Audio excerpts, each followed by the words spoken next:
Hello everybody, welcome to the United Stand. I'm Mark Goldbridge and this is your latest Manchester United transfer news as Ruben Amorim demands Manchester United go all in on Baleba, even if it means we don't get rid of Onana and get a new goalkeeper in. Is that the right decision? Amorim pushing this through, expecting big bids to get the player that he is highlighting as absolutely essential to his quest to take Manchester United back to the top. Is he correct? Should we be spending this amount of money? Is it dangerous to do that on one player? I think it's a fantastic player, but do you agree with that? Also, loads of updates to bring you, plus it's the 8 o'clock show, so you can drive the show as well. Lots to get into. Why is he staying, says Gamer? This is coming in from Nathan Salt, I think, Daily Mail saying it. We'll talk about that, don't worry. Lots to get into. But before we get into that, we are sponsored, and I just want to say I'm sorry I'm late. I blame Mrs. Goldbridge. We were meant to be having pizza for tea because we've been busy doing with the building work. Meant to be here at 20 past 7, got here at 10 past, and you know I'm not just wolfing down a couple of slices. You know I'm getting what I paid for. So we're a little bit late because of pizza wars, not wars.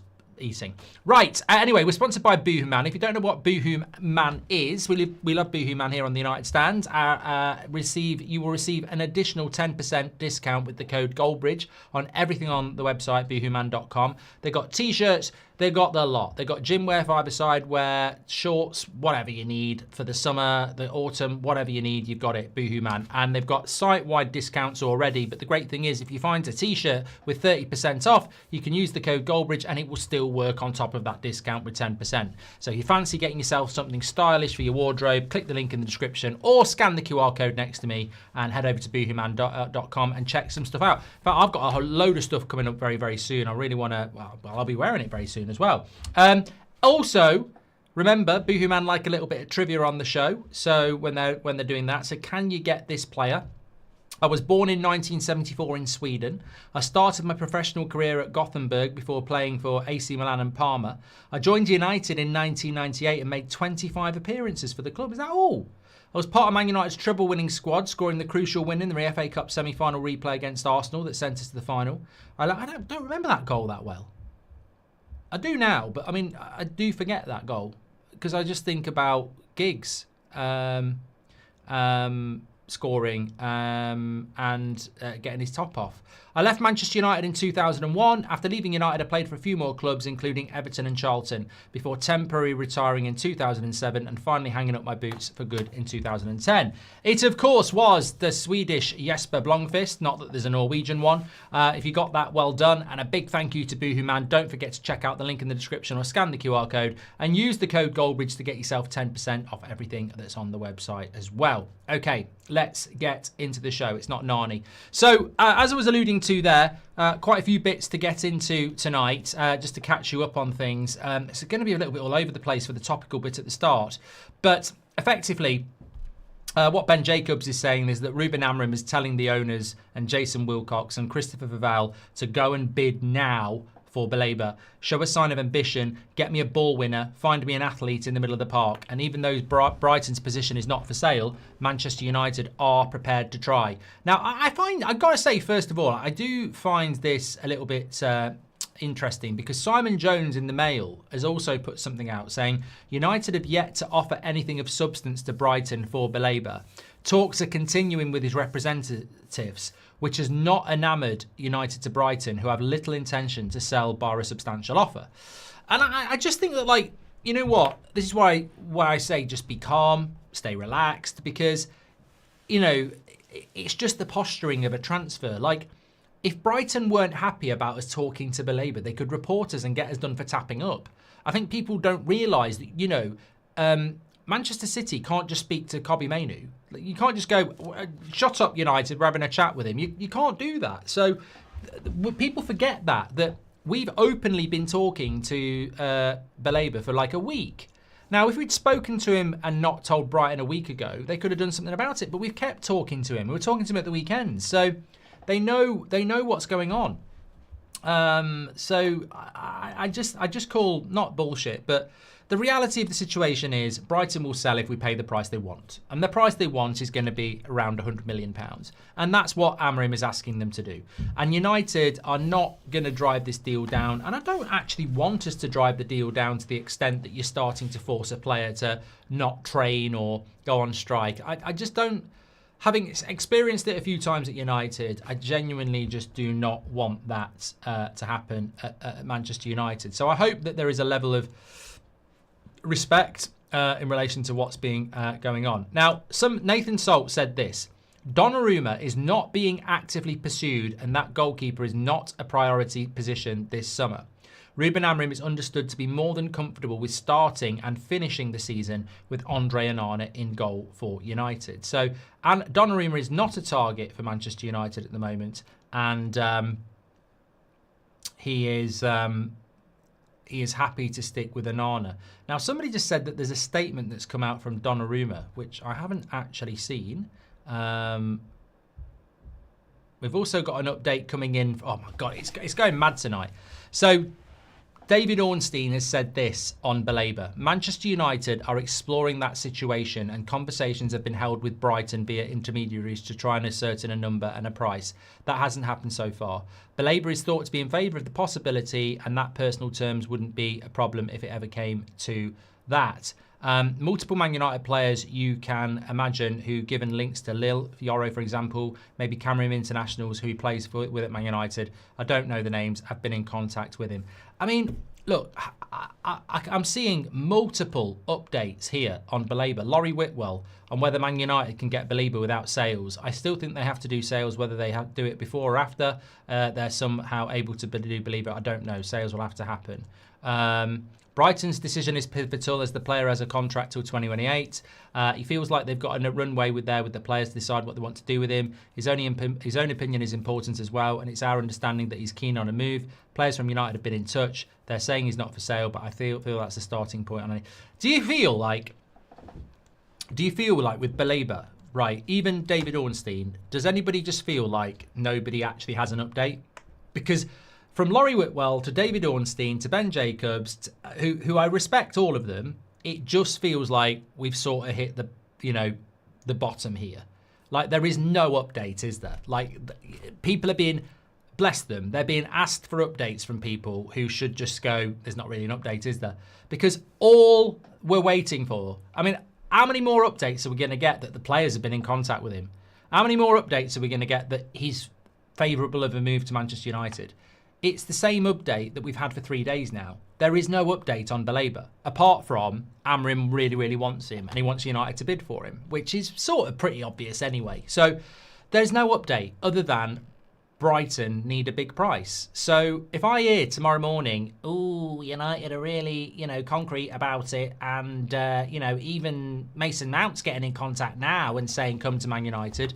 Yeah, I just think, look, it's very, very exciting that we're looking at this player, but as Amorim is apparently saying, put your money where your mouth is and get me the player I want. And I think we will do that. But as we know with Manchester United, the only reason Sesko got done so quick was because Newcastle were pushing us. There is nobody pushing us for Baleba at the moment. So this could go right to the end of the transfer window, and we're only on August the 12th. There is another 21 days left in this window, or 20 days, which is nearly 3 weeks. So I think with Baleba, I'm just going to leave it there and say, fantastic player. Let's get him in. But let's be honest, every update at the moment is boring because it's the same old thing. And I'm not taking a pop at the journalists. They're being asked the questions. Can you come on here? Can you do this? Can you do this interview? And they're all being asked the same question. And the answer's the same. Brighton have set a price. Man United have got to pay it. And until that happens, we're just going to have to wait and be a little bit patient. But what I am interested in was the update that I gave you there that came in from the Daily Mail and Nathan Salt, basically saying that Manchester United are not looking for a goalkeeper and that they are happy to stick with Onana. Ruben Amorim is more than comfortable with starting and finishing the season with Andre Onana in goal for Manchester United. Now, I find that absolutely fascinating because I know it's not true. This is just a position that Man United may be taking up now, but it's not their position all summer. Onana could end up being our goalkeeper next season. And as I said, it's like walking around with no trousers on. You're exposed at the back. But the point is, this is not United's stand at all. This is not what United have been trying to do, and it's not what Amorim's trying to do. And the thing about changing your mind in a window is it's fine. You can do that, and circumstances might be that. And I suspect that if we don't buy a goalkeeper, it's because we're going to spend what some would describe as huge money on Baleba, and there's nothing left for a goalkeeper. And that may well be Amorim's choice. And if it's Amorim's choice, we need to know that, because maybe that's what that article is doing. Maybe Amorim wants a goalkeeper, but Man United have said, well, if you want Baleba, you can't have a goalkeeper. So what is it? And he's gone, well, I'll go for Baleba then. I'll keep with Onana. In which case, that's a risk. Like putting Ahmad at right wing back, that's on Amorim. Like putting Bruno in the midfield, that's on Amorim. Like sticking with Onana because you want to spend it on a midfielder, that's on Amorim. And maybe that's the decision he is making. And maybe that will happen. But what we cannot rewrite is that we've always been happy with Onana and that we didn't want a goalkeeper. Because are you telling me that it's a lie that every credible journalist has told us that Man United approached Aston Villa for Emi Martinez a month ago? Well, it's not a lie. Are you telling me it's a lie that Monaco would give a price of £30 million for Onana? You wouldn't give a price if he wasn't for sale. So he has been up for sale, and we have made attempts to replace him. Now, whether we're going to change our mind as of today, I've been doing this long enough and you've been doing this long enough. I'm not going to sit here and say there's absolutely no chance that we won't buy a goalkeeper, because I'm not in charge. You're not in charge. And a decision could have been made this afternoon that we're no longer buying a goalkeeper because all the money's going on Baleba. And that may be the case. But I still think we'll sign a goalkeeper, because if you want a goalkeeper and you've tried to get a goalkeeper, that shows everybody what they can see with their eyes, that Amorim and Wilcox think the same as us. He's not reliable. And in a season where you need reliability, that goalkeeper would have to have a bloody personality transplant. So I don't think for 1 minute we're not going to get a goalkeeper. And if we don't, then no matter what we do elsewhere, we'll always have a weak spot in that team. So I think we'll still get one, but I'm not going to rule out that we might have abandoned it, because who knows what the financial expectations are or barriers are. But we've 100% wanted to get rid of Onana since the start of the summer, since the March international break. He doesn't want to go. That makes it difficult. But yeah, I mean, you only have to look at the defence at the end of the season. There is no confidence in this goalkeeper. And I don't think there is in the fan base. I mean, look, we're all entitled to our opinions. I felt sorry for him this afternoon. I saw a picture United put out of the goalkeeping kit. I thought, I'll check the replies. I wish I hadn't. Let's just say it wasn't encouraging, and the most mild ones were get out. So I think I'm not going to change my opinion on this. We absolutely need to sign a goalkeeper, and it's an interesting one, isn't it? If I pose the question to you, if we get Baleba and we've got Sesko, Cunha and Mbeumo, but we keep Onana in goal, where do you think we finish? We could get fifth, but he could also cost us fifth. And that's the risk, isn't it? And if it works, well done, Amorim. Well done. If it doesn't work, you're going to get criticised because everybody said you should have done something about it. So let's wait and see. Mark, it's strange that we got Cunha since we're going in for Baleba. Baleba needs to play with Mainu or Agate in the midfield. Where does Bruno play? Bruno will play in the midfield. Having Onana is Amorim's second mistake after keeping Bruno. With 100+ million, you can get solid centre midfielder and goalkeeper, which we're lacking the most, as JB. Look, let me make it very, very clear. If Amorim decides to stick with Onana in goal this season, it could be very, very costly, and it will be on him. But just because a journalist in the Daily Mail says that we're keeping Onana and we're happy with Onana and we're not buying a goalkeeper, doesn't mean I have to believe it. I trust the evidence that he's not happy with Onana, and he's tried to get rid of Onana, and he's tried to buy a replacement for Onana. So I don't believe he's keeping Onana until the transfer window closes. And I believe it might be a bit of posturing from Manchester United to say, we're not paying silly prices, so if people want us to take a goalkeeper, they better do a fair price. It could just be a bit of spin. We'll have to wait and see. That was from JB, thank you very much. Mark, I might be alone on this, but we have to strengthen more outfield players than Onana, and he isn't the biggest of our worries at the moment, You said that twice. That means you are worried. You literally said he isn't the biggest of our worries twice. I completely disagree with you, Shoab. I completely disagree with you. I think that you don't understand how demoralising it can be to be a football team that is a good team that has a crap goalkeeper. So it impacts the whole team. I disagree with you. I don't think we can go, we'll be fine with Onana. Let's just focus on buying players in the outfield positions, because how many games did people like David De Gea make such a big difference for us? So I think it's a huge thing, and I think it's a risk, a very, very big risk. I think a goalkeeper is very, very important. How many seasons is Onana going to deny United Champions League football if he stays, says Declan. And Mezzi says, it's done that one from Mezzi, haven't I? I think we need to go for Donnarumma because we are having a chance to sign him. We need to go for him because he's the best goalkeeper right now, says Nallum. Did we get this statement from Donnarumma then? Because somebody was saying that there was a statement from Donnarumma, but I haven't seen it. It's interesting what I said, isn't it? But you know, it's very interesting actually that that we're doing this, because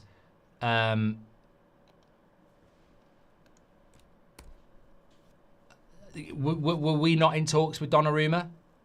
I thought we were in talks with Donnarumma, so I'm quite interested as to why he's favourites to go to Man City, like Robert McCormack said. Yeah, is that. Apparently, as well, lots of Brighton fans are saying that the story that Baleba's on £12,500 a week is very wide of the mark. I don't know. I don't know about that. But look, Donnarumma looks like he's going to go to Man City. They've legitimately held talks with him, and you know, what does that do for Manchester United? I don't know. I don't know what it does. We still have got time to do something, but ultimately you also have to remember that if we didn't get a goalkeeper, then we do end up with Onana, don't we? Sorry, I was trying to read something else there. I can't see this Donnarumma statement. Between a goalkeeper and a midfielder, I think getting Baleba and seeing the patterns of play will relieve some pressure off Amorim, but Onana has to go, says Raf. Mark, imagine Onana says he'll play hide and seek with you in the garden next weekend, but if you join, he'll leave the club and it will be streamed live. Would you agree, says Ibrahim? Okay, that's weird. That's just weird. Come on. Signing Baleba means Onana faces less shots anyway, says Steve. Oh, God, you really don't understand football, do you, Steve? Mark, if Onana has a fantastic season upcoming, would you keep him or sell him? I'd just sell him now, mate. I wouldn't take the risk. Mark, details Sunday's games realistically, will you? Says Kian. Okay, we've just gone through about 4 weird super chats there. We need to clear Sancho, Garnacho, Anthony, Malacia in order to get Baleba and possibly Donnarumma. No, we don't. Nallum, we don't. Does Amorim... We don't need to do that. We don't need to sell to buy. We've got the money to buy and then sell afterwards, which is what we've done already. So it'll be fine. Does Amorim realise the potential keeper backlash, says Ross. Donnarumma is going to go to City, says Brody. I tell you who understands the importance of a goalkeeper. Pep understands it. Brian says, Mark, you just don't like Onana. Brian, you are an immature child and should go forth and prosper, because I've been doing this for 10 years and I get really, really, really entertained by low IQ people who, when I say I want to sell a player, all they've got is, wah, you're a hater, you don't like them. And you completely ignore the fact that we've all watched in excess of 40 games with him in goal and made our mind up on facts that he's slow to get down for shots that are low. He palms shots back into danger. The passing ability that we were meant to get has completely disappeared. He's crap on crosses. I mean, yeah, basically, I just don't like the guy. That's why I've decided I want to get rid of him. It's got absolutely nothing to do with his crap ability in goal. And when I say crap, that's too far, but he's certainly not a top-level goalkeeper. So it's got nothing to do with... I mean, look, one of my favourite players at Manchester United could be a complete arsehole. I don't know, because I don't judge them on their personality. I judge them on their ability. So let's just say Bruno Fernandes is an absolute arsehole. You know, he never tips waiters or waitresses. He doesn't give money to charity. If he's pulling into Sainsbury's car park and he sees a woman with a child trying to pull into a spot, he'll just whiz in his sports car and then go up yours. I mean, reality is, I don't care as long as he scores goals for Man United. then what does it matter to me? I don't really care about the personalities of players. As long as they're not breaking the law. I judge people on their football ability, nothing else. If you judge footballers on something like their haircuts or whatever, then shame on you. Because I judge them on what they do in a Man United shirt. And unfortunately, I would sell Onana this summer every day of the week. But if we're going to keep him, I hope he wins the Golden Glove and the Ballon d'Or. Because I just want Man United to be successful. And I would applaud that if he did. Onana will cost us dearly in all games that matter. The man single-handedly got us out of the Champions League, says Amrit. Norwegian United fanatic says Onana has to go, but who will buy him? Please, Saudi is the right league for him. I mean, you're never going to get rid of him, Norwegian. You make the biggest reality drop of the show. You're never going to get rid of him. An alternative for Baleba, Agomi from Sevilla, says Malaki. I don't think we need an alternative, mate. I genuinely think we'll get him. Thomas Frank would leave you out of the squad, Mark, says Sean. Oh, for being late. Mark, what are your thoughts on Sir Grim cutting the ribbon at Carrington instead of club legend Sir Alex, says Paul Cassidy. I don't really care. I know you're talking about Sir Jim, aren't you? I believe I can fly, says Andres. Danny B, welcome to the Members Club. Thank you very much for your support and getting your badge in. Really appreciate that. Roy Keane wouldn't appreciate your lateness, says Paul Fisher. It's me's gifted a membership. Thank you very much. And Diego Costa is the only Portuguese that can help Amorim, says JB. Thank you very much for that. What about Diego Costa next summer, says Irfan, and we keep Onana for now? What is it about writing off the season that makes it appealing, Irfan? I'm not putting you on the spot, but what is it about people who go, yeah, let's put up with this for another year? Like, are you going to be happy? Are you going to be happy about that? Are you going to be happy that we fuck up another season and wait until next season? I mean, I think any football club that decides to stand still and wait for next year fails. You know, you've got to operate in the now. And I think that's the most important thing. Many people on both sides don't see this move. This is an interesting one from David Ornstein. Many people on both sides don't see this move happening, but you've got to be in it to win it. There's no harm in knocking at the door and asking the question, and that's what United are doing. If a price comes back and it's too high, I presume it doesn't go further. If it's potentially achievable, maybe they continue to explore it. There is expected to be a fierce battle for Baleba next summer or in the future with some really big guns coming in for him. So perhaps United thought, why not try to get ahead of that? Well, I don't like that, David. I bloody well don't like that. That does give me a little bit of concerns, because I'm still labouring under the optimism of a week ago when David Ornstein said that we were in talks with Baleba, and I thought, well, this obviously means we're going to get him.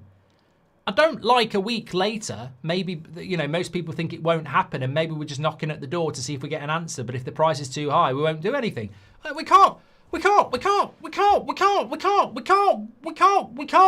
a week to find out that Brighton wants £100 million. No. I'm not believing that. I don't know what David's talking about there. That's nonsense. You can't put a story out last week saying Man United are in talks with Brighton's representatives, and then Fabrizio does it, and then we're in talks with them at the weekend.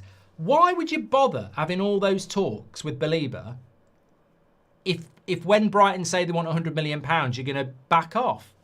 I can't believe that. I don't believe that. I mean, look, ultimately it's coming from David Ornstein, so I sort of have to believe it. But I mean, I would. They could have got in contact with me, and I would have told them Brighton want £100 million. If we're going to walk away because they want £100 million, we're bloody idiots. We just wasted a week in the window. We can't do that. We can't do that. We can't do that.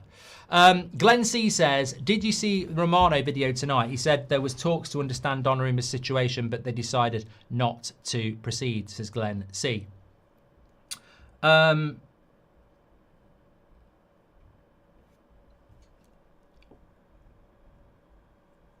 would suspect that... Well, I mean, the great thing about that, Glenn, is that just contradicts exactly what's come out about Onana again then, isn't it? I mean, so now we've held exploratory talks with Donnarumma and decided no. We've asked Villa for Martinez. We've tried to sell him to Monaco, but apparently we're really happy with him. I mean, it's just another feather in the cap of the people that know we don't want Onana in goal. Almost game time, says Alex. Martinez is United's only option at this point, says Brody. Rasmus just as bad as Anthony, says Alfie. Who's going to be the breakout academy star this year? Do you think Baleba signing is like Amorim's De Jong, where he needs him to succeed, says John. Interesting. I don't know who the breakout player could be. I mean, it could be Obi with a proper one, I suppose. We should get Edison from City then, says Moose. Damage is already done for us as long as Onana is concerned, says Howardino. I mean, look, you know my theory. A theory I have is that Emi Martinez is suspended for Villa's game against Newcastle at the weekend. Now, if Villa win that game and the goalkeeper plays well and Emi Martinez doesn't play the second game of the season, Man United might go in again. So maybe that's what we're thinking. So, I mean, yeah, look, I don't know. Why is everyone saying we should have sold Bruno? He's been our best player since his arrival, bar none. We should have been relegated without him, says Luke. Oh, that reminds me of my other theory. Did you hear Ben Jacobs today? Basically said words to the effect of our theory that we started last week. So we started this conspiracy theory on the United stand. I'm claiming it. This is where it started. So as soon as it got linked to Baleba, we were basically saying conspiracy theory. Bruno really wanted to go to Saudi. Man United said, please don't go. Stay another year. You're the captain and we'll let you go next year. Bruno said, okay, World Cup's next year anyway, so I'll stay for another year, but I'm definitely going next year. United go, that's fine, as long as you go in the June, so you're in this financial year, and United spend that money on Baleba. Well, Ben Jacobs today, basically, more or less, said the same thing. So we might be on to something there. Michael says, be good for Chelsea to take Garnacho. Makes a change from us taking their cast-offs. Oh, yeah, probably end up being world-class, though, won't he? Mark, I might be alone on this, but we have to strengthen more outfield players than Onana. You are on your own with that, Shoaib. You're right on your own. You know, effectively, there's 21,433 people watching this, and there's 21,432 people turning their back on you with comments like that. Yeah, absolutely incredible. Hold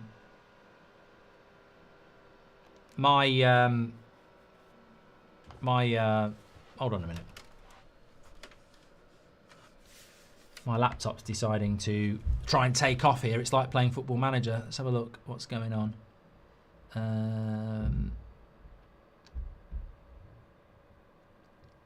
Temperature. Right.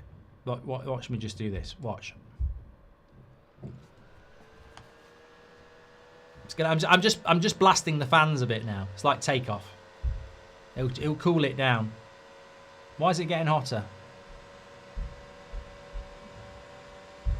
Why is it getting hotter?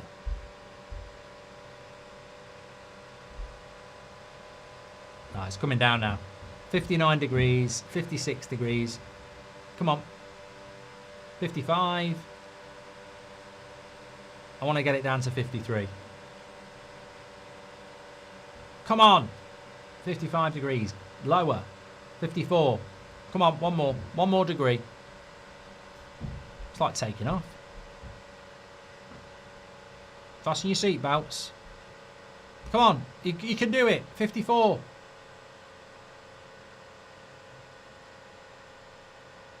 It's not going to get to 53, is it? Hey, he's done it there. Well done. We'll go down to silent now. It'll slow down now. Thank you. Right, I've still got a few bits to go through here anyway.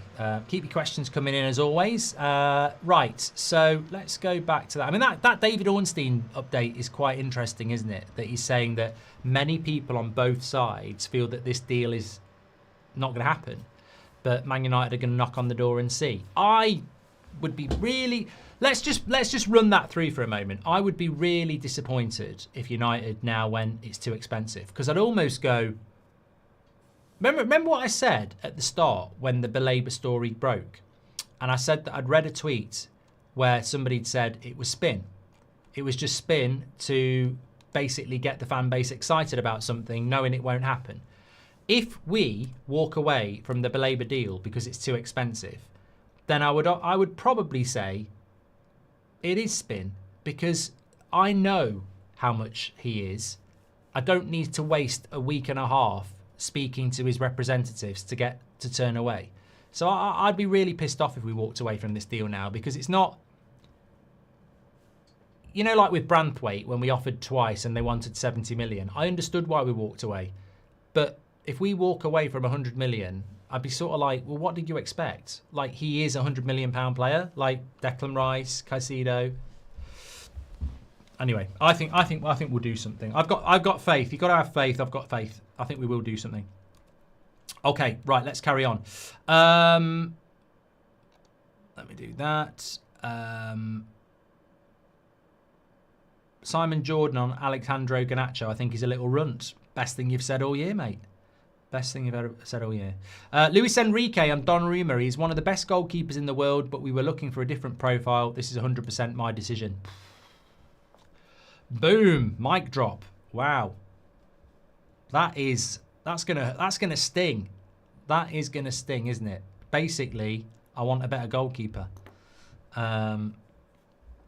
Yeah, that's going to hurt a little bit, that is. Laurie Whitwell confirming again on Donnarumma. He's not one that Man United are pursuing, just to burst any kind of bubbles there. Donnarumma confirms... oh, here we go. This is the statement from Donnarumma. From the first day I arrived, I gave everything on and off the pitch to earn my place and defend the goal of PSG. Unfortunately, someone has decided that I can no longer be part of the group and contribute to the team's success. I'm disappointed and disheartened. I hope to have the opportunity to look the fans at the Parc des Princes in the eyes one more time and say goodbye as it should be done. If that doesn't happen, I want you to know that your support and affection mean the world to me. I'll never forget it. I'll always carry with me the memory of all the emotions, the magical nights, and of you. You made me feel at home. To my teammates, my second family, thank you for every battle, every laugh, every moment we shared. You will always be my brothers. Playing for this club and living in this city has been an immense honour. Thank you. Paris. That's from Donnarumma there. Well, maybe don't run your contract down. You know, maybe it's a kick in the nuts for club power over player power. You know, maybe that's what it's all about. But I think he's going to be going to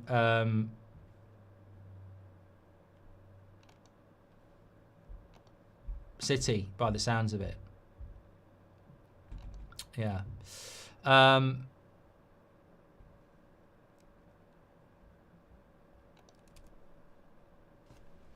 Sorry, my live chat is just completely and utterly frozen here. Let me come back. Yeah, an eventful evening. A very eventful evening tonight. If Amorim wants Baleba, says Mojo, how you doing? If he wants that type of player and Baleba doesn't happen, who else can we go for then? Mojo, it's almost like you are a legend, because literally that was one of the things that I was going to talk about, because there are a couple of other stories to discuss tonight, and one of the more interesting ones was from Simon Jones in the Mail. So this was the guy that broke the Branthwaite story last year. I mean, one of the only journalists last year to break a story about Man United, apart from Romano and Ornstein. He says that Man United, Real Madrid, Manchester City, Liverpool and Tottenham are all interested in Adam Wharton and are monitoring the player's development. Well, we haven't got a cat and Alps chance against Liverpool, City, Real Madrid. But I do wonder whether we would pivot towards that if we didn't get Baleba. The trouble is with Crystal Palace is that they may not need to sell this summer either. I mean, we are chancing our arm, but you know, it's very obvious that Brighton do not want to sell Baleba this summer. And he goes on to say that you know, there might not be much substance to what United offer Brighton. So look, I don't want to throw this out there, but I will anyway. Have you ever, and I'm sure some of you have you ever considered the reality that we don't sign Baleba, we don't sign a midfielder, and we don't sign a goalkeeper, and our transfer window's over? Now, I mean, that sounds... I mean, I literally said this morning. If the transfer window closed today, as it is, what would you give it out of 10? If it closed today, like we buy nobody else and we sell nobody else, because I'd give it a 5. I'd give it a below average 5. I'd say, all right, you've got a good goalkeeper. You brought a striker in. He wasn't your plan A, but I do like him. I like Cunha and Mbeumo, but where's your midfielder? Where's your goalkeeper? I'd give it a 5. I really would. I think as of today, enough hasn't been done in the key areas. And as I said, I'll repeat it again.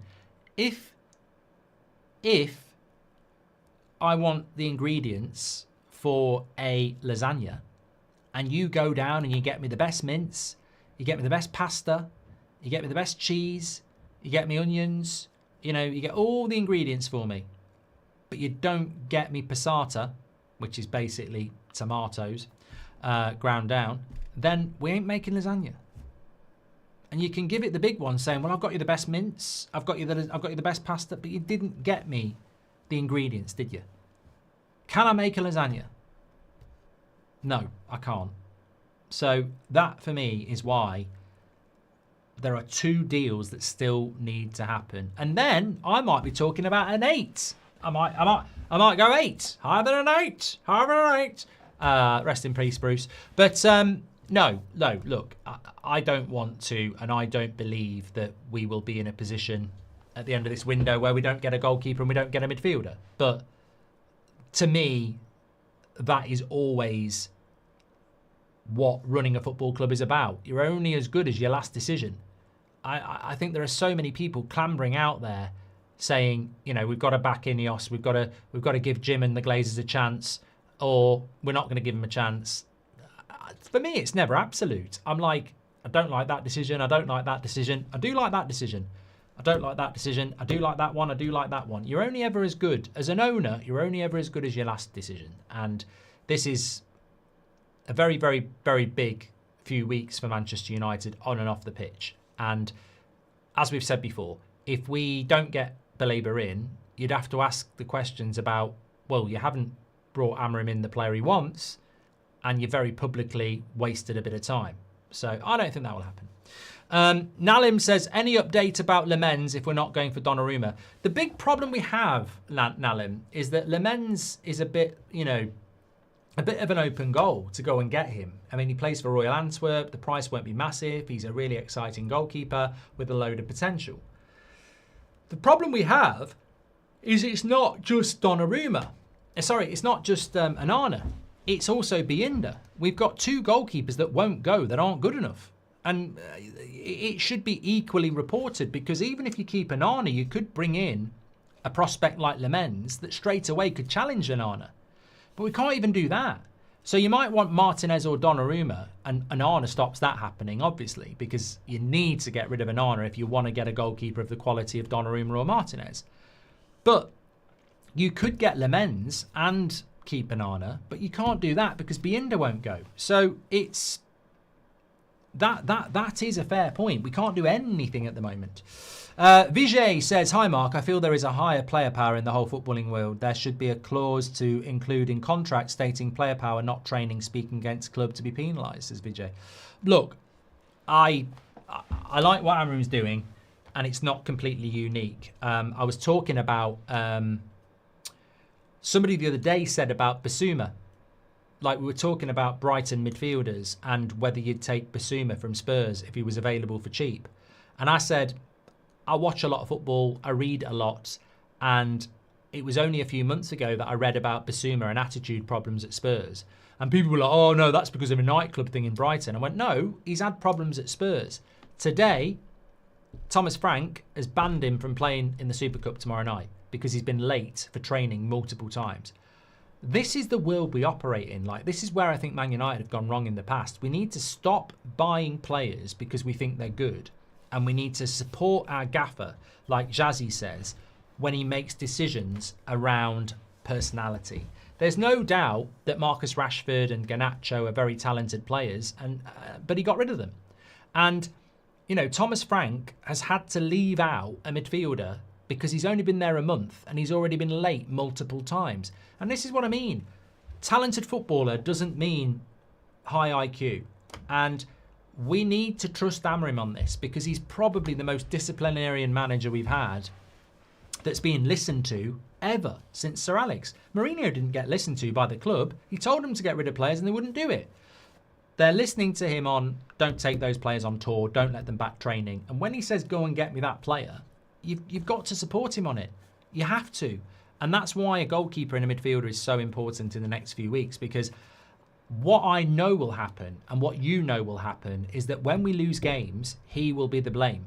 He will get the blame. They always do. How many seasons have we started? Even last summer, we said, if this goes wrong, we can't blame it on Ten Hag. You've got to look at the board. I remember the season Ollie got sacked, and we said, it's the Glazers. It can't be Ollie.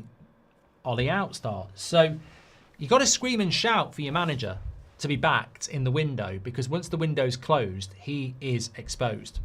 Mark, I think Lavia Yulmlen is a good shout in case of Baleba, and I think Lunin from Madrid would make an excellent keeper for us. I don't want to go anywhere near Lavia, Fola. Why would you go near... Lavia's been injured more than Mason Mount. I don't think he's ever fit. I mean, he was a good player, wasn't he, at Southampton, but bloody hell. Yeah. Sakin says, check out Ornstein. We've spoke, mate, turn up on time. We've already spoken about Ornstein's comments. If no goalkeeper in midfielder, then 4 out of 10. If one comes in, then 7. Both, then 8. We seriously need a goalkeeper, says Andres. Thank you very much. Missing one ingredient can ruin a whole dish, says Buddy. Exactly. Mark Ganacho has blocked me, says on social. As is his right.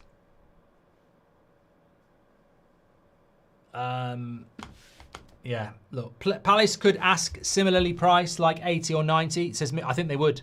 I think they would. I think what you've also got to consider is that this late stage in the window, when the Premier League literally kicks off on Saturday, the price goes up. Anthony was available £50 million in June. We paid 80. So wherever we go now, we're going to have to pay for it. And as one of you great people said a couple of days ago, if Baleba's going to cost £100 million next summer, why not just pay it now? And 100%, that's the trajectory that Brighton are looking at. They are looking to sell him next summer for 100 million quid. So if you want to get ahead of the game, you do it now. Cameron says, it was me that commented last week and said Baleba was spin. Do you still stand by what you said? I still think we're not really in for him. Cameron, if we're not in for him and we walk away, then the club are going to reap the whirlwind of a totally and utterly confusing week. Why would you publicly put it out there that you're in talks with Baleba and then go, it's too expensive? To waste a week in the window? I don't know what that... I just don't believe we're at that stage that we would do that. And it wouldn't make any sense anyway, because they basically... all the good they did in the Sesko deal would be undone by the absolute waste of time of Baleba and not getting him, and then not backing your manager as well. So I believe we'll get him. I think there's a lot of posturing going on. I think Brighton are saying they don't want to... I mean, look, if I have a price for something and I say to the world, it's for sale at this price, then I show a vulnerability, because people know I want to sell it. They know I want a price for it, but they know I want to sell it. If I want to sell it and I go, I don't want to sell it. I don't want to... You can make me an offer, but I don't want to sell it. That's what Brighton are doing, in my opinion. They're not going to say he's for sale, because that devalues him. They're going to say, we don't want to sell him. Unless we get a ridiculous offer, we won't even talk about it. And that's just a selling tactic. Just, you know, the problem with Bruno conspiracy theories, we've used it to justify the Sesko transfer already, and we'll chuck it in to justify Baleba and others. It's the imaginary cash cow that keeps on giving, says Nick P. I'd rather buy Wharton, says Oscar, as a deep playing playmaker with Agate as a 6 and put Bruno at 10. I think Mbermo needs a season to adapt to the new role. Oscar, there's nothing that would make me happier than to put my favourite player at number 10. And I think people misconstrue my criticism of Bruno, and they don't understand how much I actually like him. Like, I think he's our best player. He's certainly our best captain. I would have took the 100 million, and I'll explain it again, because Bruno won't be here forever, and £100 million buys you 4 or 5 players. And also, Amorim's going to play him in the midfield. But if Bruno had been our starting number 10, it would have made me think about it more. I like Bruno as a 10. I don't like him in the midfield. And some people's brain can't compute that. But Bruno is one of my favourite players and always has been. And I like him as a Man United player. But if I get £100 million for a player that's being played out of position, I'm going to take the money. John says, which 5 players? Well, you know what I mean, hypothetically, £100 million is £20 million down payment in year 1. I know it doesn't necessarily work like that, but you know, we're paying 20 million for Cunha, we're paying 20 million for Mbeumo in year 1. So that's what I'm saying. How about a poll on if it's vital to get Onana replaced this class of 99? I mean, I'll run it. Is it... Well, let's even take it away from that. Is it vital we get a keeper this summer? Let's make it broader. Good question, class of 99. Is your laptop hotter than the sun? Says Son. It is hot at the moment. I don't know why it's hot like that. Harry Sinclair says, hear me out, but I have a theory that Baleba will come, but we're trying to structure in it a way that allows us to get a keeper too. Could be true, Harry. Could be true. No way Bayindir can turn out a decent keeper, Mark. I know he made mistakes, but played so little. Maybe a second chance ahead of Onana, says Thomas. No. I mean, I already feel like he's had 2 or 3 chances with me. I mean, he's still very young for a goalkeeper, 27, but I just fundamentally don't think he's got the level that we want. I mean, I think Bayindir could end up being a Sheffield United goalkeeper. He could end up being a, you know, mid-table La Liga goalkeeper. But we're looking for a goalkeeper like David De Gea. We're looking for a goalkeeper like Van der Sar. We're looking for one of the best goalkeepers in the world, and he's never going to be that. So I'd stop wasting my time on it. If we're Fulham, let's keep him. But we're trying to be Manchester United, and we're not going to be Manchester United with the quality of goalkeepers that we've got. And look, let's move it away from the goalkeeper. The midfield's not right either. Like, it's not just goalkeeper. We're talking about midfield here. Like, we can't neglect the midfield. As we've seen on tour, the midfield's not right. So these are absolutely essential positions. I mean, and as I've said, I would query why we're so stacked in the number 10 position and we've left the midfield and the goalkeeper so late. I genuinely don't think Onana's that bad, says Tom. We definitely need a new goalkeeper, but I don't think keeping Onana screws us completely. He's not shit, Tom. He's not shit. He is okay. He's not in the top 10 goalkeepers in the Premier League. That's a problem. That's why you need to change him. I think that, you know, wanting to change a player, having to change a player, needing to change a player doesn't mean they're shit. It just means they're not good enough. Like, I was talking about this about another player quite recently where Wan-Bissaka was another example. Scott McTominay was another example. Now, they've both... I mean, McTominay's gone and done brilliantly at Napoli, but it's different with outfield players because... But the point was, I don't think McTominay was a bad player. I just don't think he suited the way we were playing. Maybe he suits us more now with 2 number 10s, but he didn't. Wan-Bissaka is not a bad right back, but he doesn't suit the way that we want to play, even though some people would take him over Dalot. Onana is not finished if he leaves Man United, but he isn't as good as we thought he was. I mean, he's not a £50 million goalkeeper. I mean, look, I liked De Gea. Sorry, I liked De Gea. I liked Ten Hag, but I'd still love to have a conversation with him about what it was he thought he was doing with that. Why did you... Do you have eyes? Because Onana might be able to pass it better than De Gea, but that's it. He can't save better. It was a strange decision. Emmy's suspended for 3 games, Mark, says Ravel. I think it's only 1. Second yellow.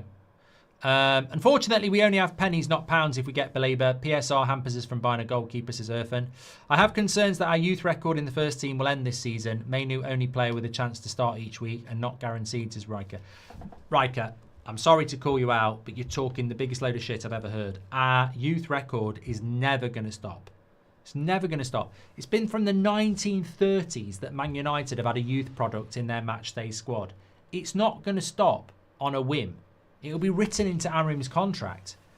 It's not by luck that we keep this record going. It's what we are. We will always have a youth product in the matchday squad. Always. So I mean, you're right. Beyond Mainu, who is there? And that's probably why we're so set on keeping him. And look, I'm set on keeping him for that reason, but also because he's a good player. But we must always have a youth product in our squad. I mean, I'd be disgusted with the club. We're not far off 100 years of having a player in the matchday squad. Just get me Emi Martinez, says Barry. And Adrian C says, I'm sorry to bring this up, but I've been reading that Barcelona are struggling to register players, including Rashford. What happens if they can't register him? I don't know, Adrian. I honestly don't know. Yeah. We can't. Yeah, that was a low, Hamza. That was a low. I feel there is, bro. I mean, that you've got me worried now. How many youth products have we actually got coming through in the pipeline for Manchester United beyond Mainu? Garnacho technically was youth because he played for the youth, although I wouldn't say he was pure youth because we did buy him in. But is Obi classed as youth? Is Heaven classed as youth? I don't know. I think it's a bit flimsy. I mean, Obi was bought at 16. So, yeah. Collier. I don't know. We are a little bit flimsy, aren't we? Fredrickson. Ahmad's not really youth. See, some of it's weird because, like, Amas and Collier came from Brighton. Heaven and Obi came from Arsenal. It's where you draw the line of what a youth player is. Kone, again, another player. Fletcher, Kakonki. Yeah, we've got to always have a pathway to the top for Manchester United. Shahin says, can we give some benefits to Rasmus that we give to Onana? They've both been here for 2 years, and I argue Rasmus has been a better signing, says Shahin. We underperformed massively last season. Like, remember the squad finished third once before. With the mix of youth and seniors, we will be better, says Revant. Bruno's biggest asset is his biggest weakness.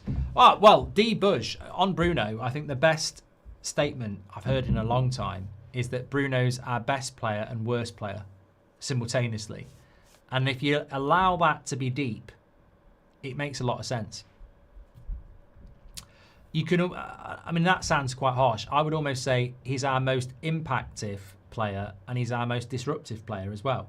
There is a contrast to Bruno in the midfield. I think he's our best player being played out of position, and that damages the midfield. That's what I think. But D. Budge says, works so hard and this makes him break the team shape. The 10 suits him better than an 8 or 6. Oh, absolutely. Second part of the sentence, I agree as well. I think if you're going to play in the midfield, you've got to be disciplined. And we all know that Bruno's here, there and everywhere. Hi, Mark. I'd give the window a 5 as well. I also think it's possible that the hold-up on Baleba is that Brighton wants a replacement. Also, with regards to goalkeepers, I feel like we could be waiting for Mike Maignan. We've never been linked to him, though, and he was very close to joining Chelsea.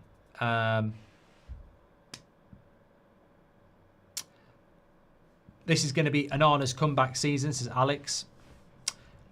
He needs to come back from somewhere. Standing in his goal would be a start.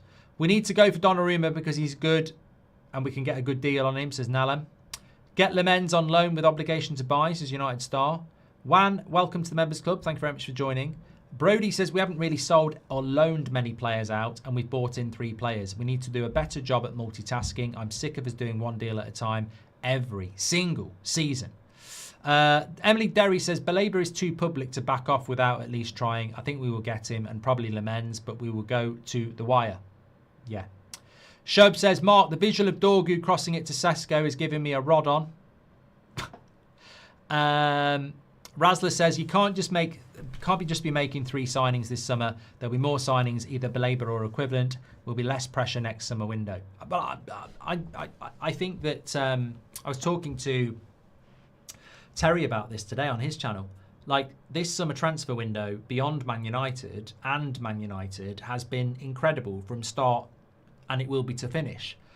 But next season, the reason some teams might be having big summers is because next summer will be a very stunted summer because of the World Cup.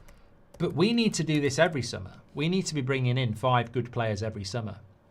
Apparently Ben Jacobs has put a tweet out. He says that Man United are not in for Donnarumma despite links. Yeah, but this is what I was saying this morning, but apparently we're in talks for him at the weekend. People just talk arse. They really, really do. I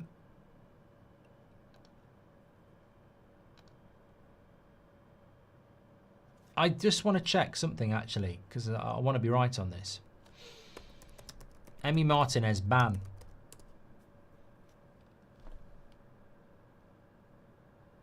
Premier League rules ban Aston Villa star from playing the opener.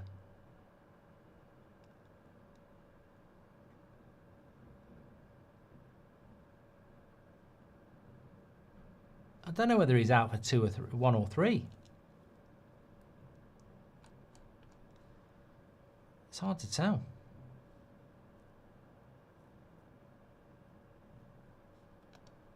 There's not a lot on it.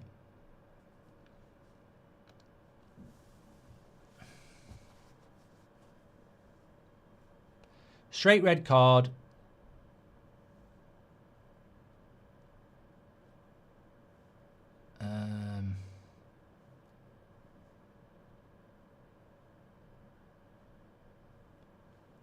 I don't know. I'll have to look into that. The trouble is, if it's not Man United or Arsenal or Liverpool, it's very hard to find information on stuff like that. It was a straight red, wasn't it? So it could be 3. Could be 3. It would say it on FPL, but I haven't looked at it. Lots of people saying it was 3. Is it just me, or can you see Mbeumo playing right wing back in tougher games with Bruno and Cunha in the 10s? It would allow a stronger midfield. I hope he does do that, Daniel. I really do. As I say, Bruno Fernandes is a Man United player. And selfishly, I just want to see him playing as a number 10. So if we get to see him playing as a number 10, I'll be very, very happy with that. If it's a 3-match ban for Martinez, it would make it very, very difficult for us to buy him. But I think it's a 1 game. Sam says it's a 1 game on FPL. So there we go. I think it is just a 1-match ban, which does leave the door open a little bit. Could Mbeumo play as a right wing back? Yes, because he's physical. And I'd love to see Bruno play at number 10. Evening, Mark. Hope all good. Ethan Williams came to us at 13, but he's probably going on loan. Wout Weghorst still owes me 300 quid, says the detail guru. And Marcus says, with Donnarumma and Baleba, how would you rate the window? Are Ineos doing a good job? Well, we're not going to get Donnarumma, Marcus, but if we got Donnarumma and Baleba, I'd give it an 8, yes. Zix says, if we keep JJ, that will be our new generation talent, mark my words. What's your prediction? I mean, this JJ Gabriel Zix is terrifyingly exciting. Like, generationally terrifyingly exciting. And I don't do that because I don't see the point. And there have been players from our youth team before that you get told are going to be amazing and then you never hear from them. But there's a lot of excitement around him. Rooney's son as well is in the youth team, says Moose. We have got some really, really, really exciting young players coming through. And not in an arrogant way. I'm not, look at Liverpool with that lad called Rio, and Arsenal have got a lad as well. Chelsea have got some good players. But I don't really care about that. I care about what Manchester United is. And, we must always have young players coming through. Any news on Kone? Didn't see him in pre-season, says Vidge. Apparently Kone's going to stay, and I read about Obi today that he's going to stay as well. So this season, they're not going to get loaned out. We have the worst goalkeeper amongst the teams challenging for Europe. We have the weakest midfield amongst the teams challenging for Europe.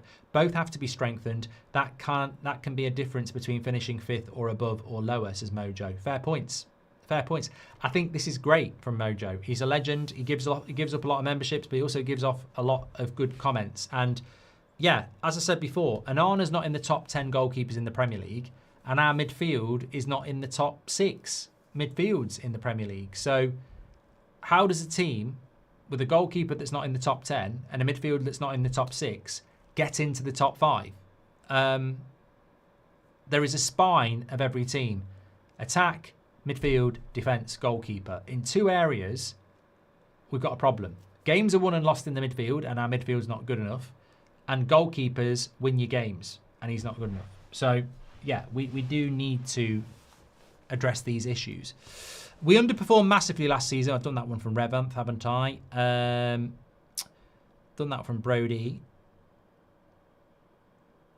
Can't go just, but I've done that from Rasler. Damien says, do you think we'll get more players in? Yeah, I'm 100% confident. If we can get Baleba because of any reason this year, should we get a stopgap player or wait for the next when he becomes available, says Martin. I don't think we'll get Baleba next year. So if we don't get him now, you've got to go for someone else, in my opinion. Can you confirm my handsome King Kev is back, says Mazraoui. Yep, Kev he's been on holiday. He is back this weekend. Someone made a Sesko highlight edit of you saying, I'm too Sesko for my shirt. Did you see it? Says Rags of Riches. No. I don't think I want to see it. At this stage of the window, we need to be talking to 2 or 3 midfielders and 2 to 3 goalkeepers if we're going to solve these problems now. All or nothing. This is 1 Inch Wonder. Thank you very much for that.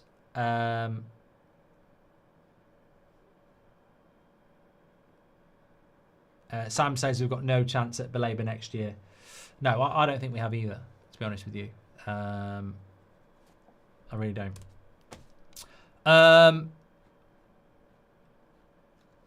Well, thank you everybody for tuning in.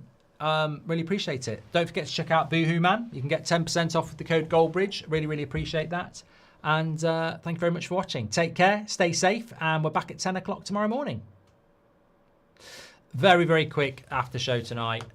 Really, really tired. But I did set some homework last night, and I want to give a shout out to, let me just get their name. Basically, you know, last night I was talking about skills, and I was saying that, you know, skills to learn, etc. And, you know, pick up a guitar or, you know, piano or write or whatever. Don't be reliant on technology because you don't learn that much from it. Well, Tristan Da Silva did do his homework. He's from Canada and basically said, I took up running. I was a dedicated footballer, but I took up running and I've been doing it, you know, since COVID. And I'm now at a point where I've just finished 4th place in 4th place Canadian in the Boston Marathon. And I'm now grabbing attention of a top distance runners in Canada and the United States. I just want to say that life is a skill and hard work and success work hand in hand. You cannot get success or feel that fulfillment without putting in the work. I also learned how to play the piano at a young age and was decent at it. Just didn't really enjoy it, but it's a skill that I'm good at. Well, at least, well, fair play to Tristan. And I think that's the thing that some people just don't apply themselves to is, you know, you're not, AI isn't going to teach you a skill. It's just going to take your attention. And get out there and learn things. You only get one shot. Don't waste it. Don't waste it. I don't know why I'm so tired today. I actually don't know why I'm so tired today. I think it's a bit, I don't know. I don't know. I don't know what's wrong with me at the moment. I've been better. Going back to what you said last night about AIs replacing our jobs, when I worked at DPD, they spent over 200k on a robot forklift. The first thing it did was run over the manager, says Reno. It's 100% a one-match ban because of the type of offence. Thank you very much, Glenn C. Yeah, it might be the pizza. Yeah, it might be the pizza. Your diet's so important, isn't it? Like, it really does. Last year, I did this Zoe thing, and I used to turn up to the podcast with these homemade nut bars. That sounds really bad, but they actually did have hazelnuts and stuff in it. And for a year, well, 8 months, I was dedicated to what I ate and drunk. And then I stopped doing it. And my eldest daughter said, I'm glad you've stopped doing that because I actually thought you were dying. And I said, what do you mean? She said, you were losing so much weight. You looked like you were dying. And I thought, you know what? It ain't worth that. It ain't worth that. So, yeah, I mean, healthy living's great, but you're a long time dead. You're a long time dead, aren't you? How do you focus at work? Says Everyday Life Hacks. I don't know. I don't know. I think I've always been... I focus through creative. So I don't actually like work. And I've had loads of jobs in my life I really didn't like. So I work hard through inspiration. So I'll get, in the morning, I'll get rid of all the shit jobs I don't want to do. And all the time I'm looking forward to the thing I do want to do. I'm sure a lot of people are like that, really. I have felt very, very lethargic this last week, and I'm getting really good sleep. I mean, I wear my Whoop, so I know every morning what my sleep's like. My sleep's good, but I just feel very lethargic at the moment. It could be diet related because we've had the kitchen done, so I just find it really easy to just nibble. Whereas when we had the kitchen, yeah, we've only got a small fridge at the moment as well. And when I don't know, I just think when you've got your kitchen, you know where everything is. You can pop in the kitchen and do a boiled egg, whereas I can do a boiled egg, but it's it might be something to do with that, to be fair. But I'm very tired at the moment. I'll tell you what, shout out for TV series. I watched season 1 of it, and I couldn't be asked to watch season 2. I've just got back into Andor again. Oh, I thoroughly enjoyed that, especially the dancing scene. That I don't really like dance music, but if you've seen Andor season 2 when Mon Mothma is dancing, that music's brilliant. It's probably the best bit of music I've heard in a TV series for ages, and it's dance music. It's just really good music. And I'm not a bloody raver or anything like that. What's the next film you're going to watch? Heat. Every year, every summer, I watch Heat. It's the one film, right, that I watch it every year, and I just can't get bored of it. I just can't get bored of that film. I have to watch it every summer, and I cannot get bored of it. Like, you know, at Christmas, if I put Elf on, it'll feel like I watched it 5 minutes ago, even though it was last Christmas. Yeah, I'm going to watch that. What's your favourite job outside this space, says David? Used to work on a robbery team in Birmingham City Centre, and that was probably the most rewarding because working on a robbery team, every victim's been robbed. And when I say robbed, burglary is when your house gets broken into. That's called burglary. Robbed is physically someone attacks you and takes it. It's theft with violence. So there used to be quite a number of subways in Birmingham City Centre, and it wasn't uncommon for women to be attacked by people at knife point and have their purse and stuff stolen.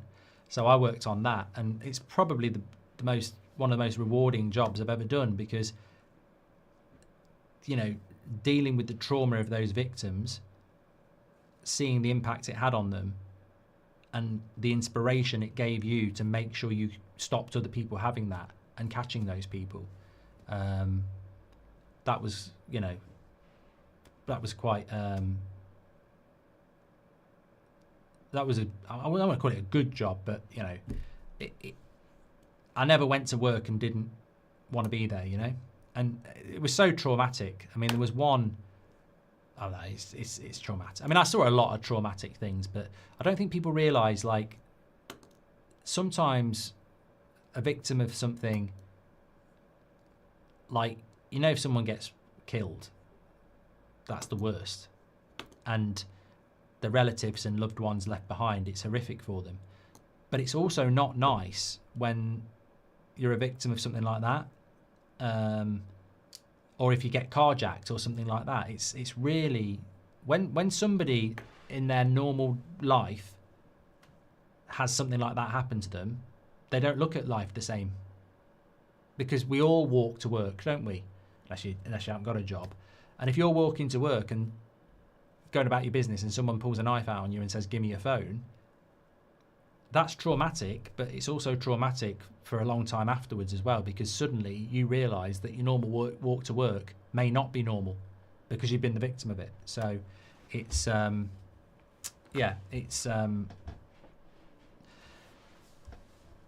it's important work. Somebody just said something about Simon Stone. Cy Stoney. Let's have a look. It feels like United are briefing about the goalkeeper. That's what I would say, and you can quote me on this. So, worth bearing in mind, any goalkeeper talk around Man United. Strong pushback from Old Trafford against links with Donnarumma. Goalkeeper not a priority for Manchester United. But that's just pure bollocks. I'm sorry. I mean, I think United are doing really good work, and I think Amorim's doing really good work, but you can quote me on this again. Goalkeeper's not a priority, and yet we asked Aston Villa for Martinez a month ago. Goalkeeper not a priority, yet we quoted Monaco £30 million. Like, you can't have it both ways. You can't have it both ways. It might not be a priority now, as I said at the start of the show. We might have changed our mind now and gone, we'd rather spend it on a midfielder, but that's a very conscious decision because we all know you do want a goalkeeper, and if you're deciding to stick with what you've got, is that because you can't get rid of Onana? So let's just paint the picture as it is, because it's a very different story saying we're really happy with the goalkeeper and we'd never sell him, to we've tried to sell him, we've approached other people, we can't get them, so we'll stick with what we've got. That is what we're doing. If we're sticking with Onana, we're putting up with something that everybody knows we didn't want to put up with, and that must be conveyed and understood. Because some people will try and paint it as we never wanted a goalkeeper. We were always happy with the goalkeeper, and that's not true. It's simply not true, is it? It's simply not true, and the evidence is there. What do you think of Multiview being added to Sky Sports this season? We can watch four games at the same time.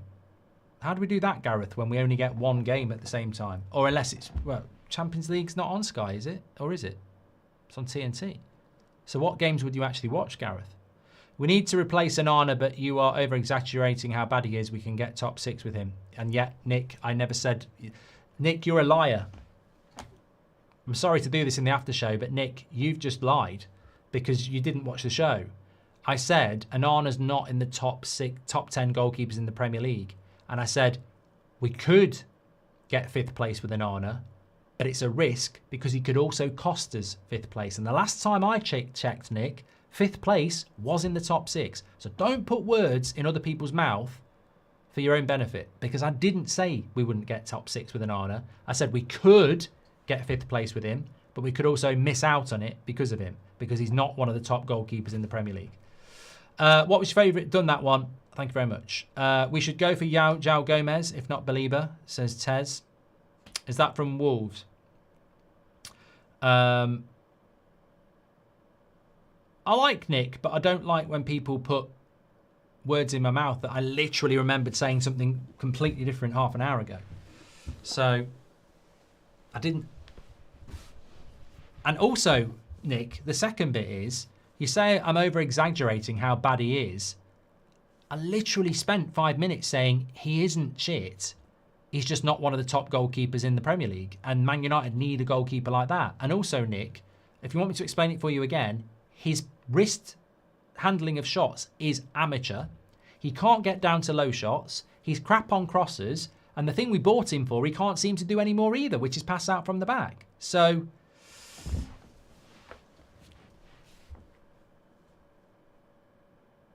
Mission says, I work for Child Protection Team, Mark, as a dad. That's hard work. Very hard work. You have my respect. I would never have been able to do that job. I know people who did do it, and I would never have been able to do that. Who do you think we'll have added by the end of August, says Sean? I think we'll get a midfielder, and I think it will be Baleba. On the goalkeeper, I've got to be honest, it seems to be a brief coming out from the club. If Simon Stone in the BBC is saying that a goalkeeper is not a priority, you can take that to town that a goalkeeper is not a priority. So I'd be very worried on that, because, and that seems to me like United have basically gone, right, we won't get a goalkeeper. But that will be literally today. That wasn't the case last week. It wasn't the case last month. We've always been going after a goalkeeper. But it sounds like we're briefing that we're not. And as we know, we weren't going after Sesko in June. We weren't going after Sesko in May. So things change in a transfer window. So my guess would be we're going to go all out for Baleba and there'll be nothing left. So we've gambled that we'll be okay with Onana. But that could change again. And it could be spin itself. But we know that if Onana stays, we can't get a goalkeeper. And if Bayindir stays, we can't get a backup goalkeeper. So, legends, thanks everybody for watching. Really appreciate it. D. Budge says that Martinez is banned for 3 games. Newcastle, Brentford and Palace. Well, that'll be the breaking news in the morning, because some people say it's 3, some people say it's 1. I don't know. Take care, everyone. Stay safe. I'll speak to you all in a bit.